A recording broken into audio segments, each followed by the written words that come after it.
The silence of Eldermoor was as thick as the fog that crept through its deserted streets. The small village, once full of life, now lay like a shadow of what it had been. Time seemed to have frozen there, leaving behind only fragmented memories and a palpable sense of abandonment. Rachel Morgan, an investigative journalist, arrived in town one gray afternoon. She held a notebook and a camera, indispensable working tools. Eldermoor was the final destination in her series of reports on forgotten towns, but something about this place seemed different. As she walked along the main road, the cold wind brought with it a whisper, almost imperceptible, but enough to make her turn her head. Nothing. Just emptiness. The first building that caught her eye was the old municipal library. The windows were broken and the doors, ajar, seemed to invite her in. The air inside was heavy with dust and something else, something that made Rachel's hair stand on end. In the center of the main room, a book lay open on a table, as if awaiting her arrival. The yellowed pages bore inscriptions in an unknown language, but when she touched the book, Rachel felt a strange vibration, almost like a lament. Eldermoor was no ordinary town.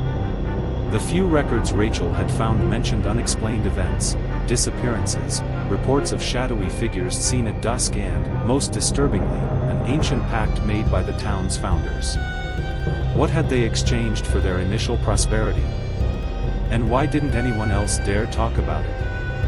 As she investigated, Rachel discovered that she was not alone. She met Thomas, a historian who was also looking for answers to the mystery of Eldermoor. He was skeptical, but his eyes carried the shadow of someone who had seen more than he cared to admit. Together, they began to explore the edges of the city, where the signs of abandonment were most intense. It was there that the stories of the shadows were concentrated. One night, while they were going over documents in the only hotel still functioning, Rachel heard the whisper again. This time it was clearer. "Go away." The phrase echoed in her mind like a muffled scream. When she looked at Thomas, she realized that he had heard it too.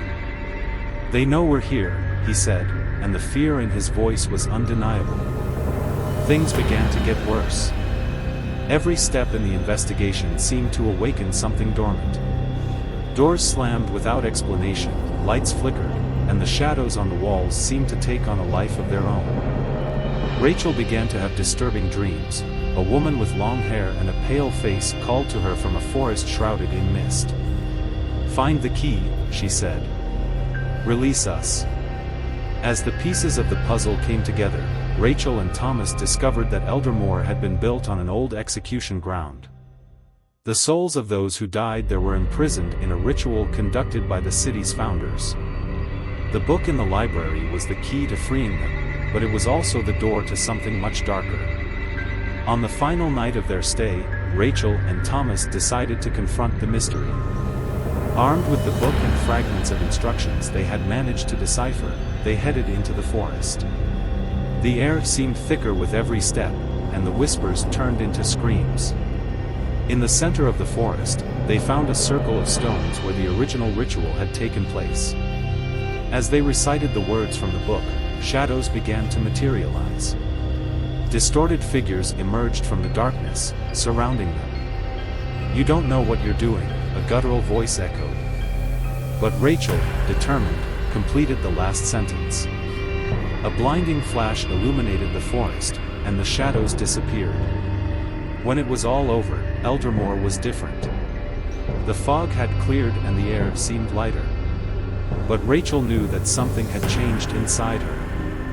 The ritual may have freed the trapped souls, but it also opened a portal that should never have been touched.